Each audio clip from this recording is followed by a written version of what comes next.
press record here shortly. Oh, we're having our waiting room coming in. Thank you again for your patience.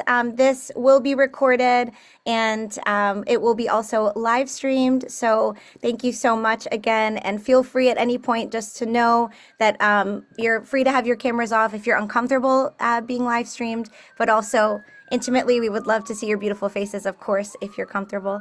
And I will now press record. Sorry for the praying for who that is for. Okay, record to the cloud. Okay, hi everybody. Welcome, welcome, welcome to the first day of Health Equity Week of Action. We are so thrilled to be kicking off this week with you. HEWA means a lot to us here at AMSA for a lot of reasons, and you'll get a taste of that here tonight.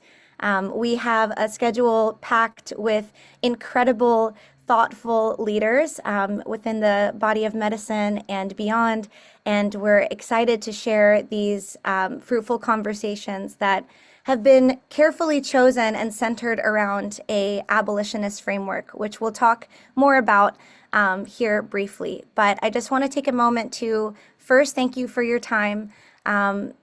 We know that you're so busy and there's so much happening. So thank you for taking a moment of pause and for being, called to this type of meeting. It says a lot, about you just in that. So without further ado with that portion, I'll start with introducing myself and then my incredible team members that help make today possible. And then, of course, introducing a little bit more about why abolition. And then we'll have our lovely Tanushree, who will introduce herself, introduce our incredible speaker for the night, Dr. Mabeza. And then we'll have our, it'll flow. It'll be great, and we'll have a great time. So, letting people in. Okay, so to begin, I am Danya, and I won't spend too long about me, but all I'll say is I've had the immense pleasure of serving this year as a Civic Science Fellow, and a part of that work here at AMSA has been helping to bring HEWA to life with the incredible REACH committee.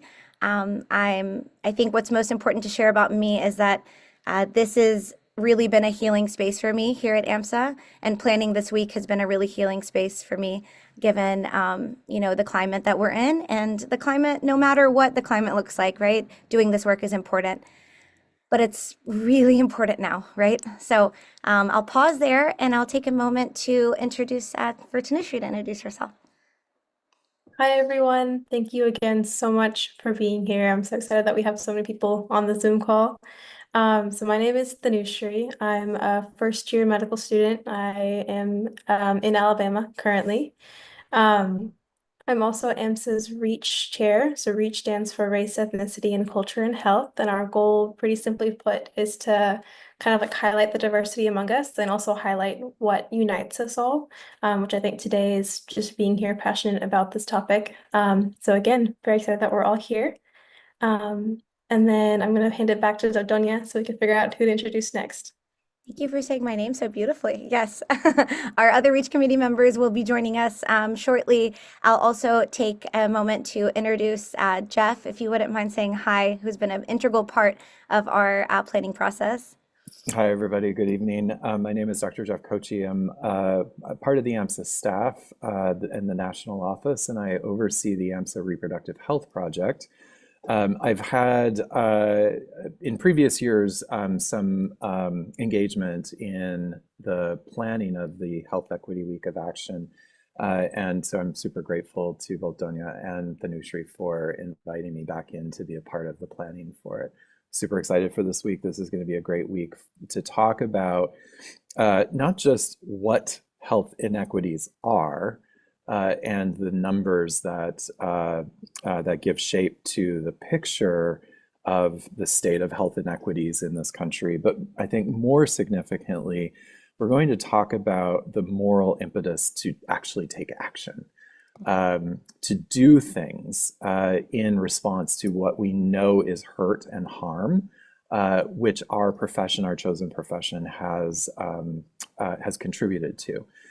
So I'm really glad to be here. I am happy to bring together some of the folks that we've encountered in the AMSA Reproductive Health Project, including Dr. Mabeza, and to bring folks together for this week of discourse and dialogue.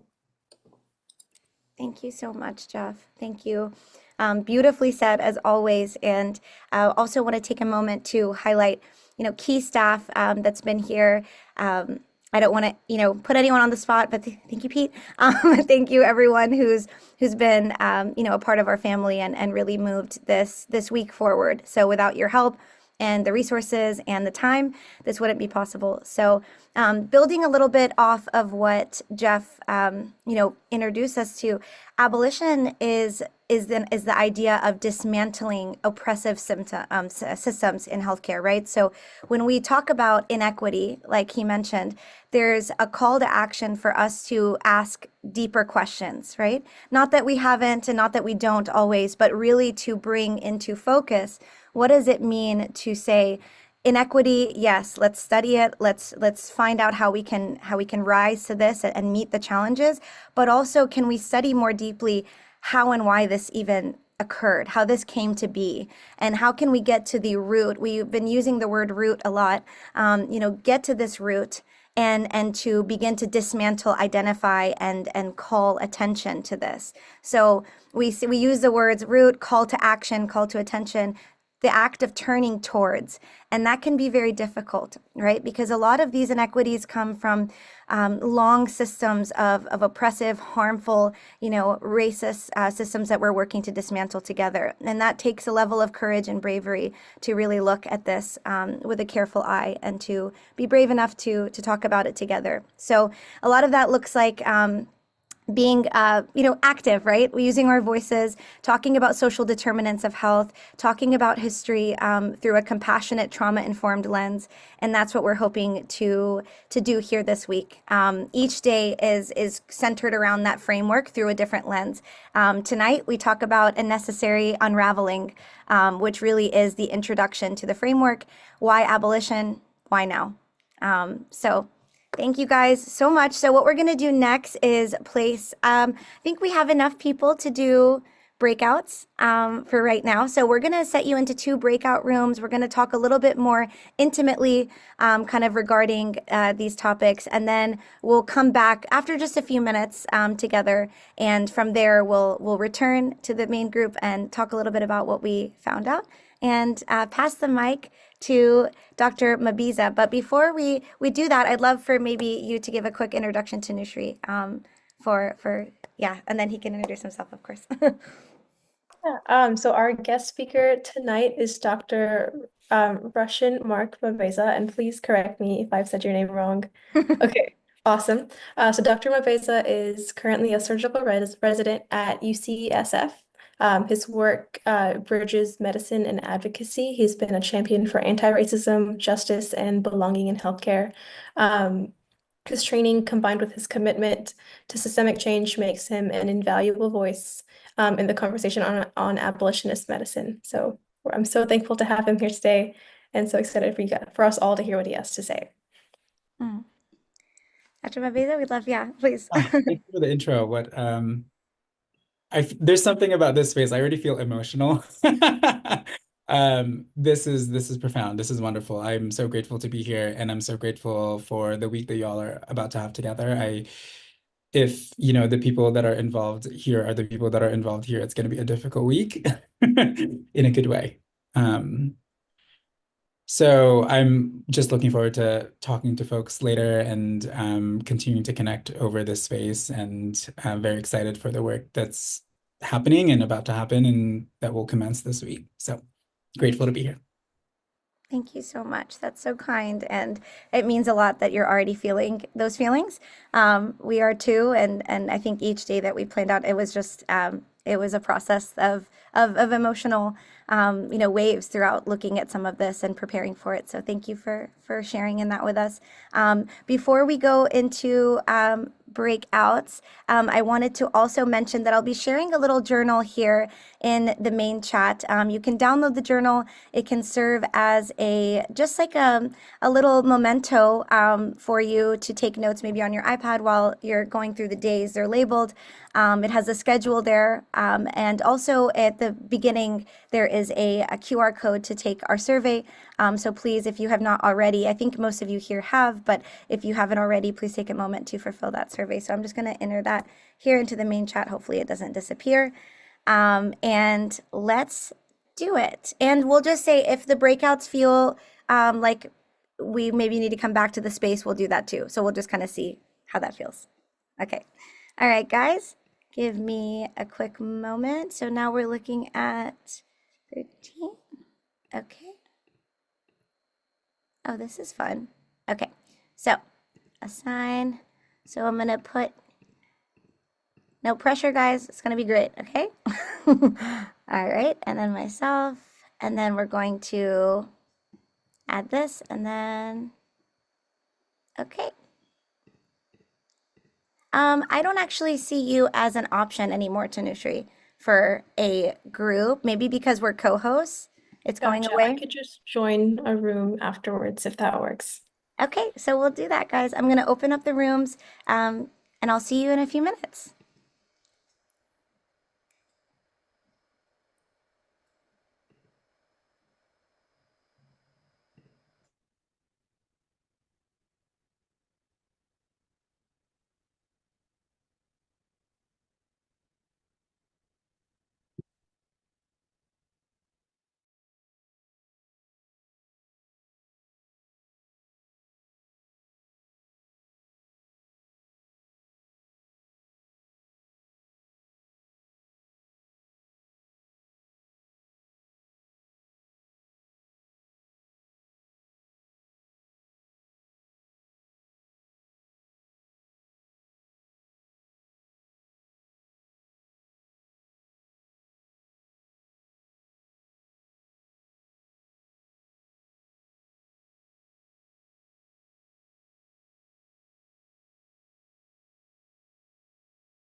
Hi, everyone. How did it go? Hi, hi, hi. Thank you. Thanks for coming back. That was a pretty smooth breakout session situation. I was pleasantly surprised what you guys, meaning getting into it. We love talking to you guys. I wasn't worried about that. Just thank you, thank you. Welcome back. So we're gonna just take a moment of pause and reflection from the last few moments that we shared together more intimately. Is there anything that stood out from your sessions? We'd love to take a moment to speak with you about that. One thing that I think a lot about, and I certainly heard in some of the students' reflections, is what an abolitionist framework applied to medicine helps us to think about the systemic transformation of a system that is actually oriented towards harming specific people because their humanities are not recognized as full and valid. And rather than trying to work at the edges of a system that is just fundamentally unjust and will always be unjust at its core, it's allowing us sort of a freedom to imagine something that is different, so much better, that it compels us to move in that direction. So yes, it's about dismantling systems of harm, and it is about the morally imaginative work of creating something that, one, centers the humanity of those whose humanity has been disregarded and disvalued, and orienting what has been a system of harm to become an actual system of care, which is what I think we all claim and come into medicine largely motivated by. Thank you so much for those words, Jeff, and for a deeper look at, why this, why now, why always. Something that stands out and something we've talked about a lot throughout the formation of this week, and something that we heard in our group as well is,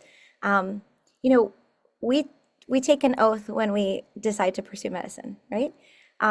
Whether or not you've gotten to that point, that's okay. You made that oath when you decided to even pursue pre-med, right? Like there's a desire to care, to be an advocate for your patients, whatever that looks like. And so, when you come face to face with structures that are especially disproportionately harming, how do we respond? And how do we be brave enough to examine those power dynamics that do exist? And shed light onto them, especially when we have the ability or privilege to do so. So thank you. Is there anything else from your groups? Maybe if you directly spoke about the kind of the little case and the questions of what a solution would look like. I don't know, Tanushree, honey, you can also take a moment if you'd like. Yeah, we spoke a lot about the possible solutions. We talked about how important it is to diversify the workforce, like the types of physicians that patients see. We also talked about how important it is to have like early interventions with our patients, get to them before the problem gets kind of like to the point where like the only possible solution is something drastic. So kind of having more community-based care approaches. Wonderful. Okay, before we get started with our talk, is there anything else that stood out to anyone from your discussions? That's okay. We know it's in your heart. Okay. So thank you guys for that moment together. It meant a lot to be able to, touch on these topics, especially as we prepare to hear from you. Thank you so much again, Dr. Babiza. We're so glad to have you, and we'd love to let you take it away now. Thank you so much. Before I talk for like a long time, can I just sort of encourage all of us to, I know everybody's coming from different places and are in different spaces, but I just want to lead us through a meditative exercise, just so we could all step into this space together. So wherever you are, check in with your body, and if possible, plant your feet, both of them on the ground. And if possible, Place your palms onto your legs, just sort of a stance where you could be as grounded as possible where you are. And if it's helpful, you can close your eyes and find your breath and just notice.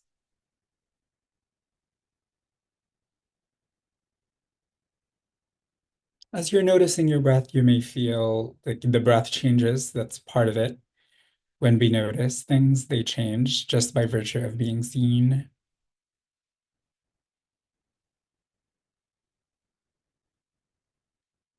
And feel free to deepen that breath where you are. It generally helps me to breathe through my nose, into my nose and out through my mouth.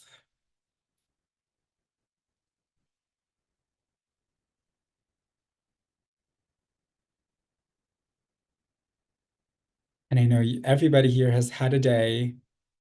Breathe that fresh air in and the day that you've had out.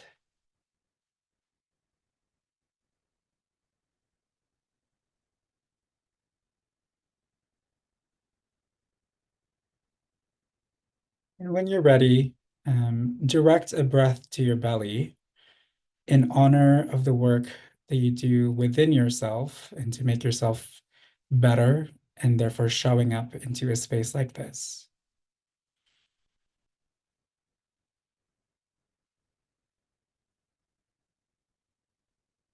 And when you're ready, take a breath to your feet in honor of the native peoples whose land we occupy.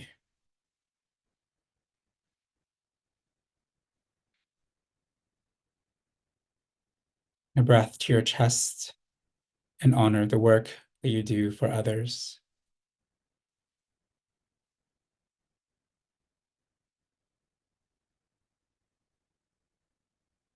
When you're ready, a breath and out, opening your eyes, sinking back into the space that we share together.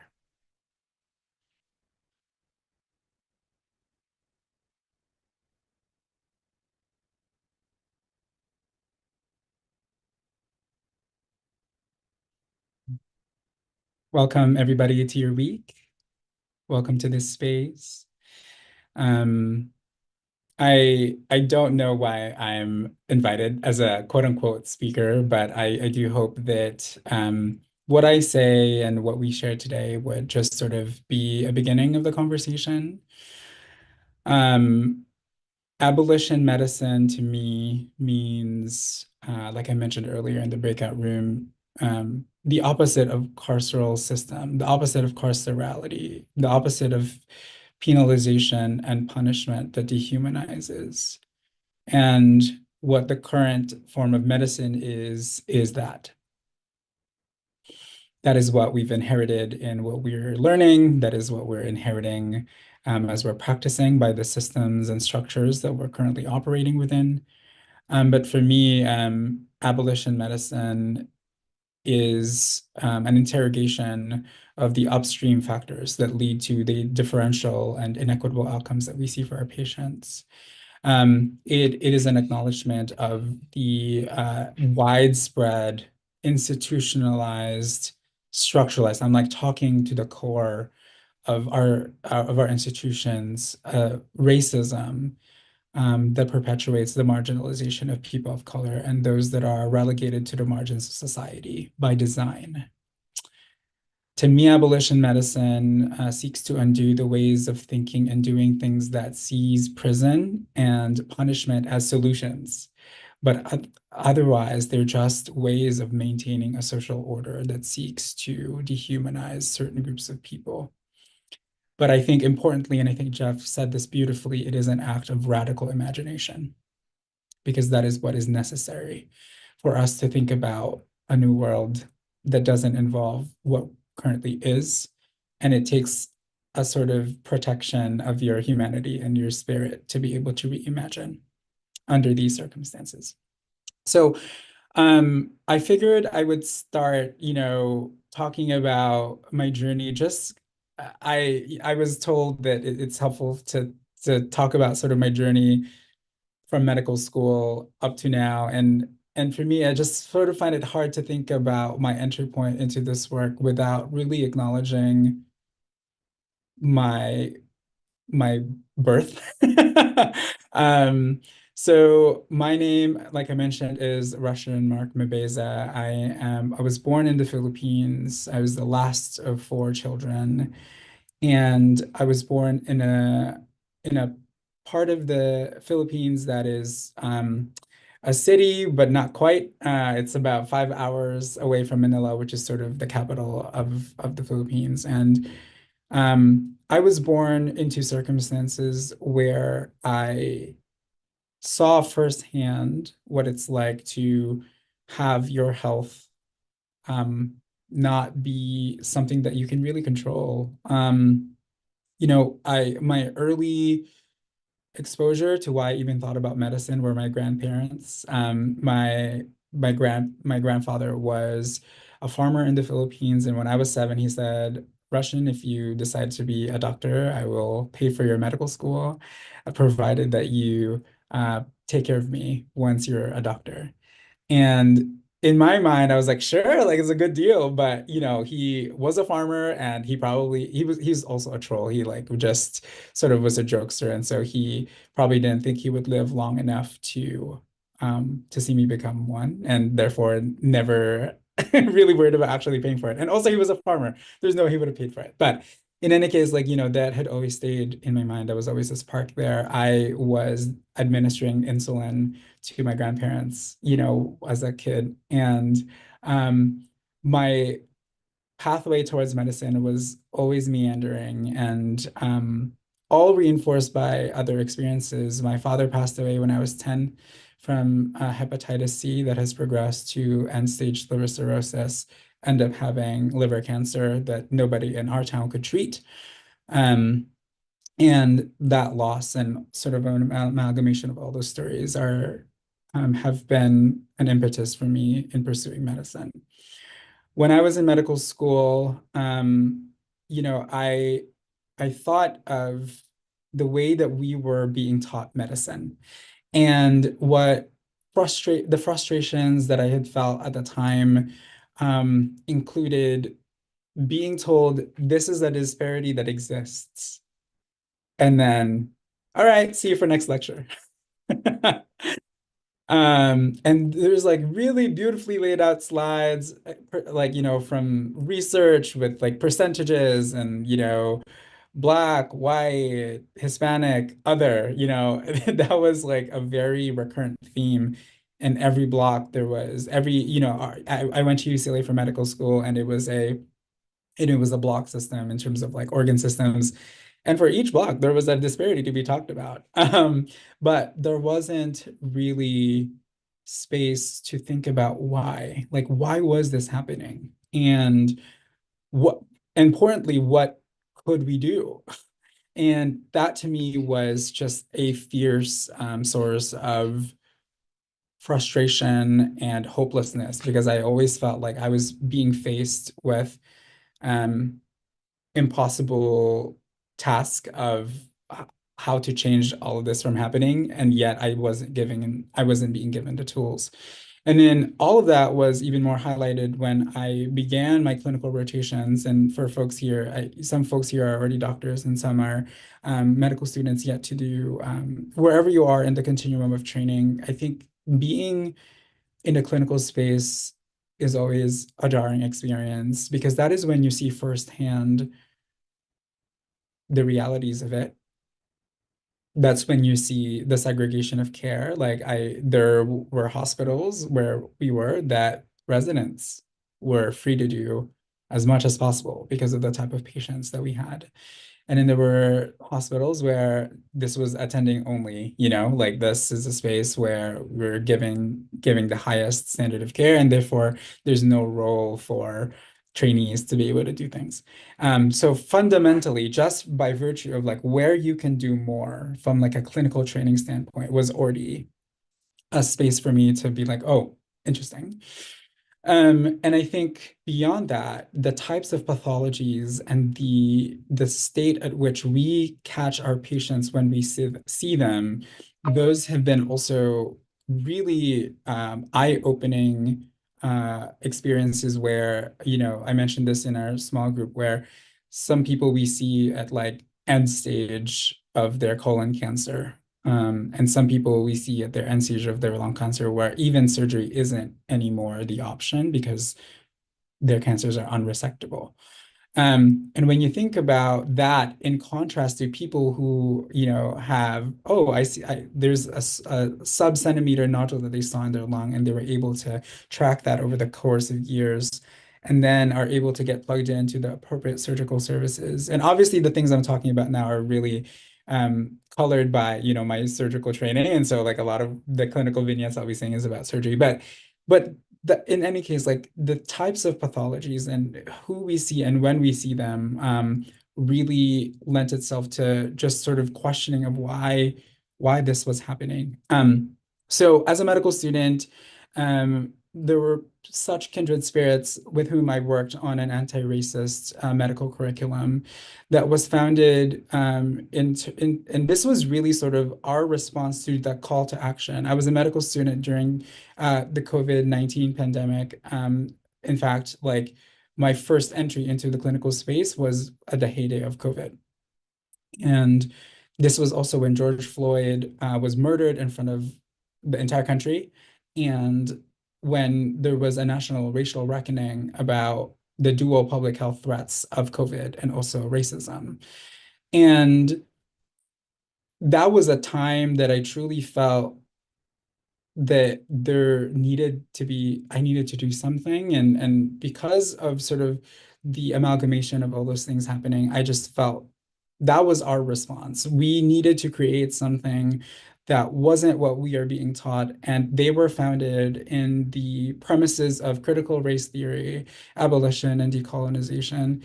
And these frameworks are really not what we are taught. And because it's so out of what is currently available, we really were kind of trudging and we were feeling for our own steps. And I'm so grateful, and I'm going to name them Betia Asmaram, Rupi Lega, Vanessa Nunez. Those are people who are my soul sisters. They're people who really pour their heart out into this curriculum. And when we created this, we sought to pilot it with partners that would be ready to have that conversation, and lots of people were not. As we were talking about, carcerality and the brutality of the history and legacy of racism in medicine, it was really difficult for people to grapple with what that means, and to grapple with the reality of that, and to grapple with the fact that by participating in this system, which I currently as a surgical resident am participating still in, that necessarily means that you are doing harm, because the structure and the system that you're a part of is doing harm. And that is a really hard pill to swallow for so many people. And so many people responded to it by eyes glazed over, or, being defensive, and some violently so. And some people rejecting the frameworks that we were talking about, rejecting sort of these realities. And when we outline the history of legacy of racism in medicine structurally, like when we think about redlining as a specific design, Good job, you're finally studying. to keep power in certain hands, right? And when we think about like the how that is truly a way to keep Black and brown people disenfranchised, and how that manifests into the clinical space. When we think about racial essentialism, or if for folks who haven't heard it before, the notion that race is biological and genetic, whereas race is a social construct, again, to relegate certain people in a certain hierarchy socially and structurally. When we think about how that manifests in the way we give clinical care, when you think about, and there's a lot of conversation about GFR and how Black people like are thought to have higher GFRs because they're thought to have higher muscle mass, and therefore they will have higher creatinines, etc. And when you think about that and the root of that within slavery as a way to justify, like enslaved people necessarily have higher muscle mass because they're there to do manual labor for white people. And when you think about the salt sensitivity hypothesis, which is basically saying that those who, it's a way to, like the way it manifests now is, oh, Black people have higher likelihood of being hypertensive because they're just more sensitive to salt. But then when you trace that back to history, and when you think about the fact that the way that people physiologically justified this was that the enslaved people that made their way through the transatlantic voyage are the people with more salt sensitivity because they were able to retain their water more. And therefore, they didn't dehydrate as much. And therefore, the people that died along the way were those that dehydrated themselves out of the voyage.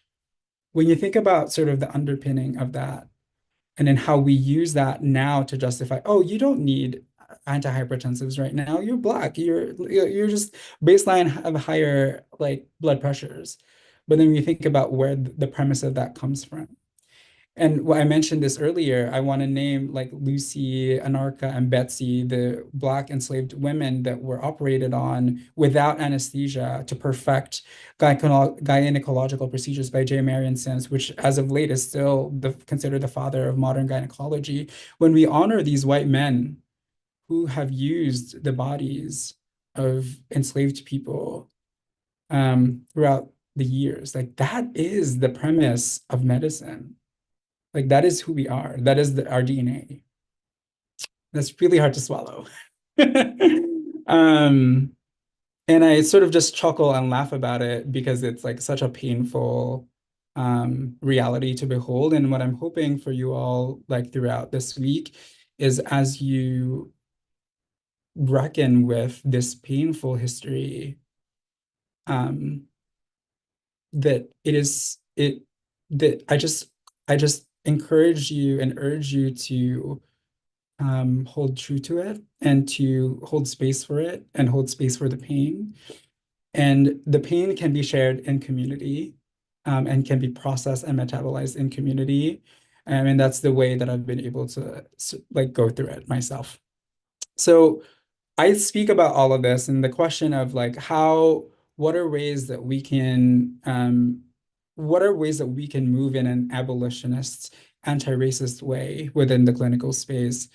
The first thing that I would encourage everybody to do, whether it's in a curated space here in one of the sessions or in your own time, is to interrogate the intersections of power and privilege that you hold based on your identity. So as an example for me, I am a cisgender queer man, a Filipino immigrant who is a naturalized American citizen who by virtue has documentation privilege. I do not have the privilege of intergenerational wealth.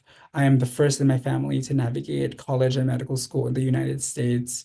And I am both, as a non-Black person of color, I am both a beneficiary and a victim of white supremacy. And those are these intersections of being an abled person within all the intersections of my identity. There is a certain way that I navigate the world, but also a power vested in me by my profession while undergoing the trauma of medical training as a minoritized trainee. I encourage folks to think about your intersections. What are the ways that you hold identities that are of power and those that are of oppression? I borrow from the positionality wheel of some folks in the actually therapy space, where they like just give sort of a schematic of these intersectional identities. And I encourage people to think about that because your blind spots will be different based on your identities, and your ability to digest and metabolize a lot of these realities will be informed by the vantage point that you have based on your position within this society. The second thing that I encourage people to do is to be in community. I think that has been my savior amidst sort of the pain of reckoning with the history and legacy of racism within medicine. When I hear from people who are similarly enraged and in grief and committed to thinking of a new way forward. That has been what has allowed me to continue forward, thinking of a different way within this current way that we're all trudging still. And I think the third thing is I encourage people to, and certainly we can talk more about this later on, thinking about specific ways to offer resistance to what currently exists. Some small examples, the word non-compliant in the medical chart. Just change that word. And for folks who are maybe questioning, oh, what's the problem with non-compliant? Well, first of all, it places patients and healthcare providers in this sort of paternalistic relationship that says that we know better than you, where that cannot be farther from the truth, right? There's so much knowledge and wealth of wisdom that our patients hold that we do not, but particularly for our minoritized and marginalized patients. But changing the word non-compliant, it changes the blame from the patient to the structures and institutions that have led them to a reality in their health. When someone is like, saying, oh, I haven't been able to take my statins or my ACE inhibitors for my hypertension, instead of saying they're non-compliant with their care, what does it look like to say, from like they're unable to fill their prescription because first of all, they don't have a means of transportation to the pharmacy that you're sending their prescription to, or they just haven't seen a PCP for like the longest time because there's actually no PCP within like their 3-mile range. And again, their transportation options are limited, etc. When you see that word in the documentation, just erase that, change it, or combative or aggressive, things that have traditionally been coded for minoritized and marginalized patients, particularly for Black patients, as a way to say they're being violent, when the reality is they're just seeking to be heard by a system that has historically not heard them. Offer those small moments of resistance wherever you are, in whatever space you are. If a professor says something that's like, oh yeah, Black people feel less pain because, etc., stand up to that statement and offer resistance. Because really that's what we can do within this space. It's those moments of resistance and that friction that allow things to stop perpetuating within our small circles. And as we continue to progress within our training and our spheres of influence get bigger, that friction and that resistance also gets bigger. And it's always synergistically magnified when we're in community. So I'll leave it at that for now. I know it's purposefully broad, but I'm happy to keep discussing more as we uncover more things down the line. Where to begin with that? My gosh, thank you so much. And at the onset of your talk, you shared that you don't know why you were chosen to speak on this. And I find that so funny because you so beautifully opened this door for us, and provided that necessary unraveling that we talked about. So before I open it up to questions, I just want to thank you so much for your insight, for leading into your insights. I'm emotional too now with the meditative practice, and to give us a moment to pause and then to introduce this information so passionately. And I know I speak for all of us when I say that you are a perfect advocate for AMSA and for the world for this work. And thank you. Thank you. Thank you so much. So that being said, my friends, my colleagues, what is resonating with you now in this moment? What are you taking away? I want to give people time to speak, but I just wanted to say that I love what you said about finding community. I think sometimes in medical school for me, and I'm sure in residency as well, you just get so overwhelmed with the amount of knowledge you have to know, that it becomes hard to even like want to advocate for the changes that you want to see just because you're just focused on like surviving yourself. But I definitely think that like having like friends and like mentors around you who like are similarly, like you said, anchored and grieving over this kind of like rebuilds that fire in you.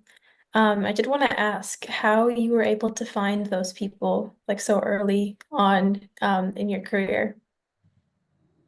Um, by speaking up, I Mhm. think a lot of people are looking for signals from other people that they're your people. And you're sort of vulnerably showing your cards a little bit. Whether that's through social media or like even the space that you're at, physical space, right? When you show yourself, there's like, I have this sort of thing in my mind of like when I hear people talk, especially like kindred people, like there's always like the light in me sees the light in you. And that's how I felt about Jeff when I first met him and like when we first spoke. And like there is something about just vulnerably showing yourself that I think invites people in. And then people find you, and then through those people you find others. Um, it may be some places are more friendly than others. I send you warmth and power in Alabama. And certainly the more you engage in spaces like this one as well, and these are people that you can connect with down the line, that can be community. But ultimately, I think the vulnerability piece is important. I appreciate that. Thank you.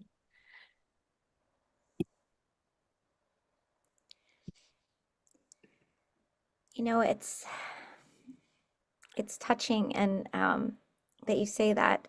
I love the question, Tanushree. I think we've been working on a Code Blue kind of like campaign, Dr. Mabeza, about having AMSA stand as a lighthouse in the midst of the storm, in the midst of water, either turbulent or still, that we can be here, and that displays kind of the vulnerability that I'm hearing you both talk about, putting yourself out there on a brave stance and saying, I'm looking for you, I'm looking for community, and hoping others see that. Um, my dears, what else? What else has touched you this evening? What questions do you have? What I really liked and appreciated was being able to recognize, ways that as a society we're kind of upholding this white supremacy and racist ideas, and also looking within yourself and also seeing how am I benefiting and how am I also a victim. I think that's really hard to do sometimes, but that's really necessary because there's we're all like a multitude of different things, right? You may benefit as a male, but then in another aspect, this is where you experience, prejudice or racism. So I think being being comfortable with, yes, I can fight the fight and also use the privilege that you do have, try to use that as a leverage when addressing the problems and the problems that you're trying to solve. So I think that's very necessary, but also very uncomfortable for a lot of us to do. So I love that you used yourself as an example to talk about that. I think like in a lot of these spaces, thank you so much for sharing that. I think often the spaces like this where we talk about justice and anti-racism, it very quickly becomes like the oppression Olympics. And people are like, well, I'm more oppressed than you. I'm more oppressed than you. And it really it diverts us away from what can make us productive, which is like, okay, let's take stock of our resources. When we're gonna talk to the C-suite, who will they listen to? Oh, you, the white boy? Okay, go ahead. You go ahead on, and you're gonna present what we're talking about. Because like sort of as we take stock of like instead of being averse to the privileges that have actually allowed us to be here. How will our advocacy and our work change when we use that to our advantage and actually use that as an instrument to move our anti-racist, abolitionist, decolonialist agenda forward. And I think we lose so much of that opportunity when we are when we focus on like how we are oppressed. And a lot of times people just need to be heard, and people need to grieve the ways that some identity of theirs is making them oppressed within this society. Like, a queer white person, for example, there is grief in that queerness. There's lots of joy in it, and there's lots of beauty to celebrate there, but there's such grief there too. But when we acknowledge that that is an intersection that also needs sort of to be held and utilized in a way that can allow us to be in solidarity together in community, I think that is how we can continue this conversation forward. And again, and that's why I also thank you for naming that was really intentional. Like, I think we all need to be that needs to be top of mind as we're talking and having these conversations today or this week, because that will necessarily inform the way we move about this space.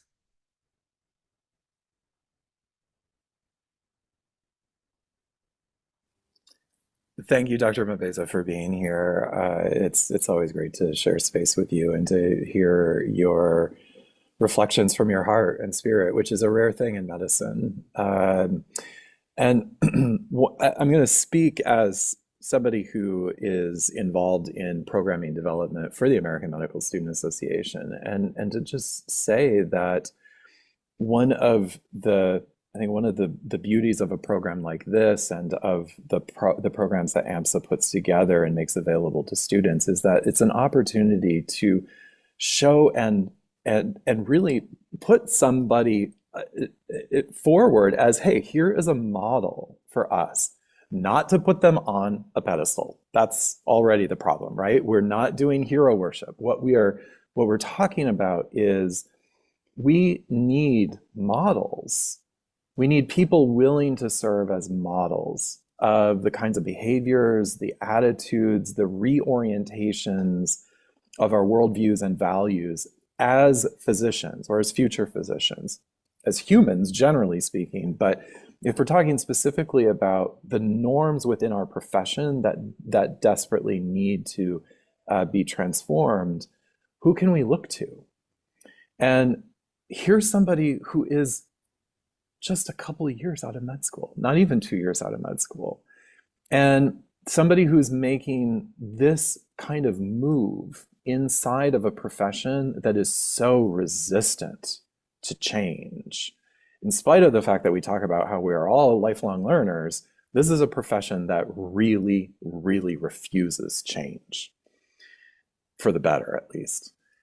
And so the question for all of us is, how can we, and to connect with the work that Danya's been involved in AMSA's Lighthouse initiative, how can we each be a lighthouse for others within this profession to engage in critical awareness of how we show up? And how we as moral agents within a system that is deeply, deeply unjust and traumatizing and violent, what are the things that we can do collectively to refuse that and to say, absolutely not, this stops with me? I mean, I see, in my perspective, part of an abolitionist framework is that refusal to carry the harm forward, carry the structure forward that causes the harm, that would be then the thing that we carry forward into our future profession. So you all are the future of this profession. Those of us who've come before, our responsibility is to help you find is to help you clarify the values that you want to carry forward into this profession and to make those the norms. Everybody before you had the chance to do that, but then everybody who's come before tends to say, nope, this is it. This is what it needs to now be for all time. Well, bullshit to that. First of all, we're just not going to do that. So who are the cycle breakers? in your generation of physicians coming into this profession. This can't all be on you. This is not your moral responsibility to solve a problem that has long pre-existed you.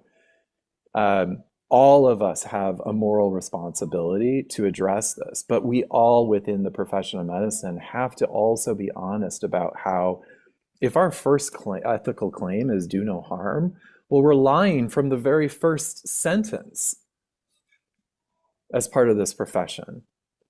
So we don't want to be, we don't want to be liars. We don't want to be untrue to the ethical principles that we claim. So how do we move in a way collectively that says, absolutely not, this stops with us. This should have stopped a long time ago. And here are new ways for us to try, right? I know, Rushan, in your article in the Journal of Ethics, you reference the idea that we have to have a number of experiments. We don't know what is going to be the solution here, but we need to experiment. And so this kind of a gathering is also a kind of experiment, right? I mean, how many of us had this kind of experience in our medical school classes? If it's not going to happen in the formal med ed spaces, then here's one place where it can. And we also, and thank you for referencing the article, the concept of experiment also is just sort of an invitation to make a mistake and a series of mistakes. Like, a lot of people feel paralyzed because, like, what if we don't do this right? Right. And so a lot of people actually hide under that and be like, I'm not going to do anything because I don't want to be irresponsible, or I don't want to do, like, more harm. And therefore the status quo stays the way it is. But yeah, the series of experiments is necessary. And it always just matters that you try. And in the concept of trust, intent, name, impact, which is one of the tenets of, like, our curriculum that we developed prior, is when people are doing this work, and this is going to be necessary for all of us in this community as we do this work, is like trusting the intent that everybody is trying to find that liberated space and that liberated state, and naming the impact if they've harmed you, and naming the impact if it was wrong. And it takes a certain kind of accountability and humility to be able to receive that and say, I worked so hard on making this programmatic thing happen, and then I get sort of all of these, feedback, and some of it is BS, and some of it is real, and some of it is actually beneficial and constructive towards the revolution. But a lot of times they're not, but a lot of times they are. And it takes a certain kind of humility to really be able to listen to it and iterate and experiment just a certain different way, just a little bit different, so that we actually get closer to where we need to be. And it requires, like, bravery and willingness to make mistakes. And that's an antidote to the paralysis that often we are faced with when we carry the gravity of how problematic this whole shebang is.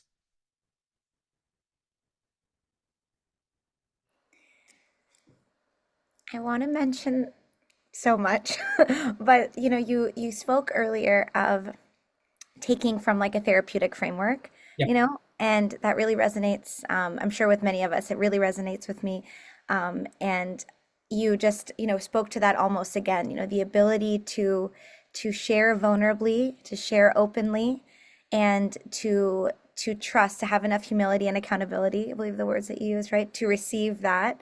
And I believe that comes kind of from those, or partially comes from those therapeutic modules as well, right? Is how do we embody safeness and sacredness? And a part of that is being safe enough to come and say, there's a problem here. And it might have been unconscious, right? We've, in the framework of this movement for this week, we've talked a lot about conscious, right, harm, and then sometime a level of unconscious harm that might be, you come straight into the system, you put your head down, you get through school, you start working, you're exhausted, you're burnt out, you don't ask questions.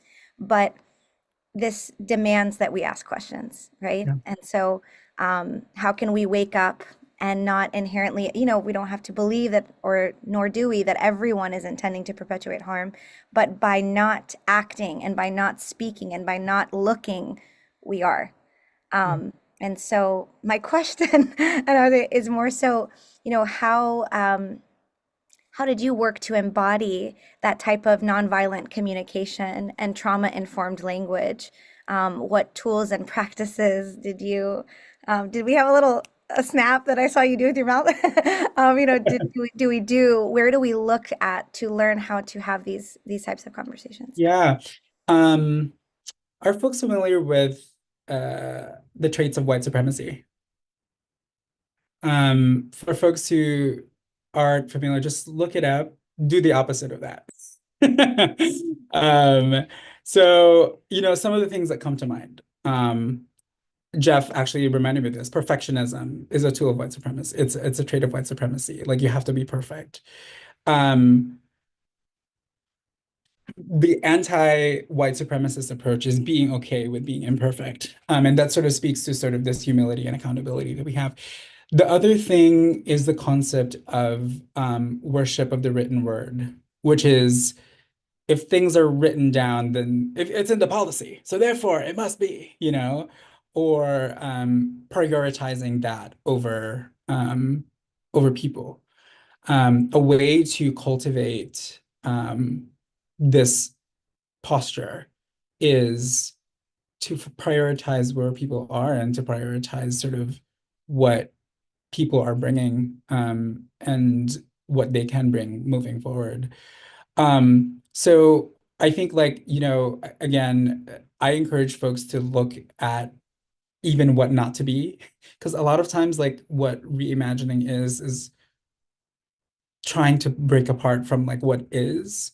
And so it's almost like a cop out for me of like, how do we do that? And to me, it's how to just do the opposite of what is currently being done, essentially, has been really helpful. Yeah, I would start with that one. That sounds like a great use of time. Thank you so much. Thank you, thank you. Yes, other questions or thoughts, reflections?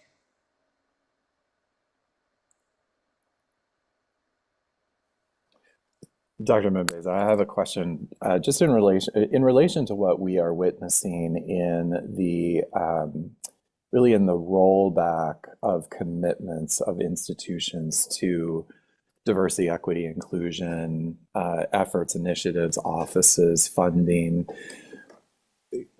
How do you see what's happening now, and how do you interpret that through an abolitionist lens?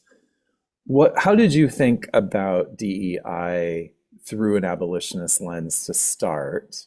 And now that we're seeing, in the face of the early days of pressure, a very quick sort of rolling back of that, how does that look to you through an abolitionist lens? Yeah. Well, first, I think that everything that is happening is serving its purpose, which is to create chaos. And chaos will create this sort of urge for survivalism. Like, I need to find my breath. Because guess what you're not doing when you're afraid and panicking about everything that's happening? You are not reimagining. You are not being creative. You're not thinking about another way forward. And that is the purpose of what's going on right now.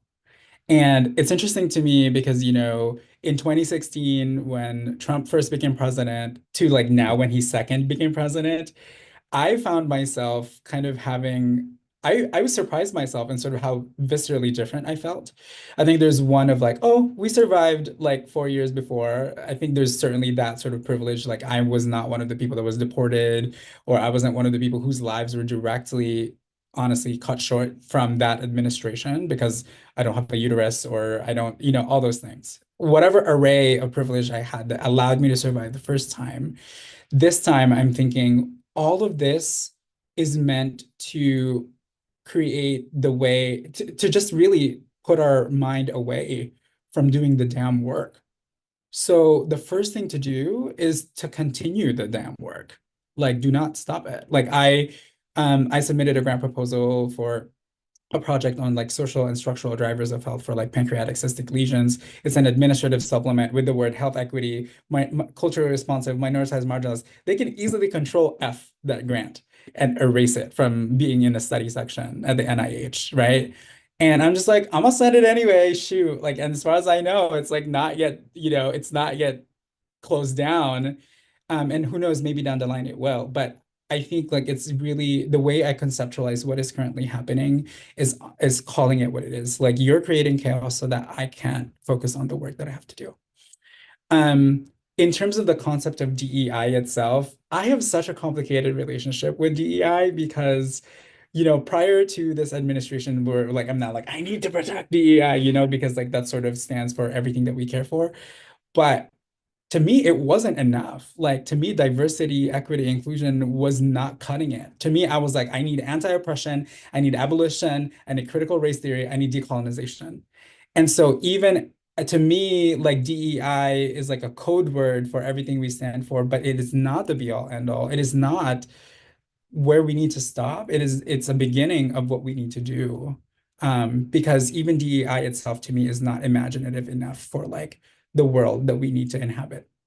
So I guess the two things that I would say would be just keep on doing the work. And I sincerely believe that there's enough of us, there's a critical mass of us that can be in support of each other. And soon there will be people with the resources. I do believe that there are people with the resources who believe the way we do, who think the way we do. And it is necessarily, this chaos is forcing us to think about other forms of resource. It might not be from the NIH. It might not be from these traditional pathways that we've traditionally found resources in. When the time comes that an administration will allow us to siphon resources away from the white supremacist institution again into the community, we'll do that. But in the meantime, we'll reimagine the other modes. There's private foundations, there's like literal citizen philanthropists. There are still people that would fund what we're doing. But in the meantime, we can't lose the creativity. We need to protect that.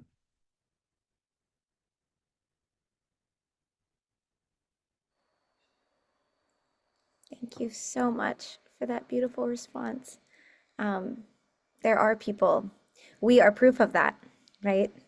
Like us all here tonight. And there's so many more. And I think remembering that is definitely key, one of the key tenets that we're holding to this week, tonight, throughout this movement, throughout our careers, that we must believe that there are others, and there are, and we must hold to the faith that there's work there that needs us, that demands our voice, demands our bravery. And so thrilled to be doing it alongside each of you.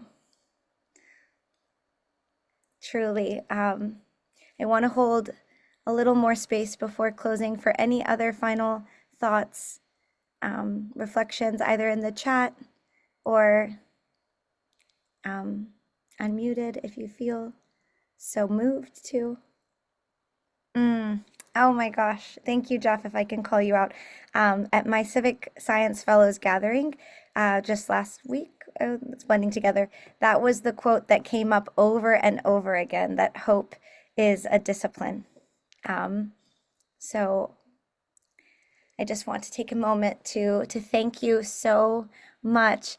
I think you have brought an energy to us tonight that so perfectly began this discussion and woven us a sense of feeling more awake, right? Did I make up a word? Wove. So you ignited that passion in us. Thank you. Everyone, I love your name. I don't feel like I should call you Russian because that feels Please, no, Russian all the way. No Russian? Dr. Bubeza nonsense. Okay. I I'm love Russian to all of you. Thank you, Russian, for your work, and not just the work that you do every day out in the world, but the work you do within yourself that allows you to show up so authentically. And I'll obviously pass the mic here to Tanushree shortly, but I just want to thank all of you here tonight. Thank you again to each of you for being here, for your presence. Your work matters, your voice matters, your experience matters. Please hold tight to that. We are here to serve as your community and your supporters. Thank you, Jeff, Pete, AMSA family, Tanushree, Reach. I'll let Tanushree speak for a moment and then. Yeah, I want to echo everything Donya said, and then also add in going back to the concept of like forming those connections with people.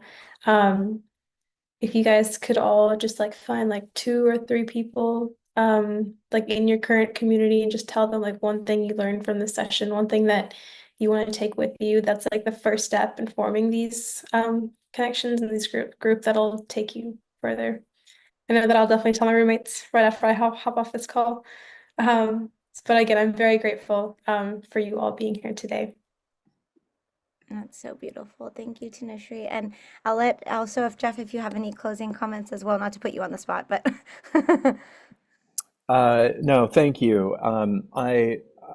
In the earliest discussions with Danya and Tanushree, I had just come across a post on X that really reminded me of how important it is for us to move beyond data, which sits very comfortably in our headspace, and to move into our heart space and into our bodies, where we can really connect with the importance of addressing systems of harm. I mean, for those of us who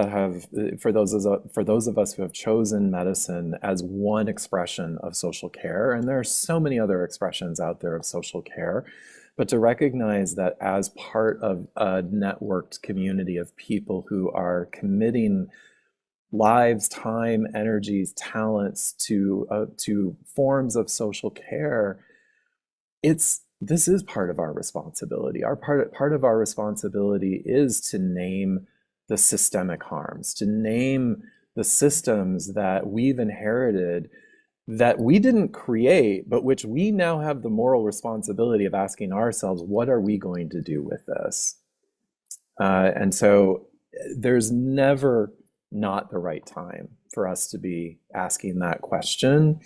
And I recognize within the context of formal medical education that we aren't given the opportunity to ask these questions. And that in and of itself is an interesting thing to notice and to be curious about and to wonder why it is that we have all these lectures about health inequities, but never anything about, okay, how do we actually transform these systems? And it's because it would require us to look at ourselves.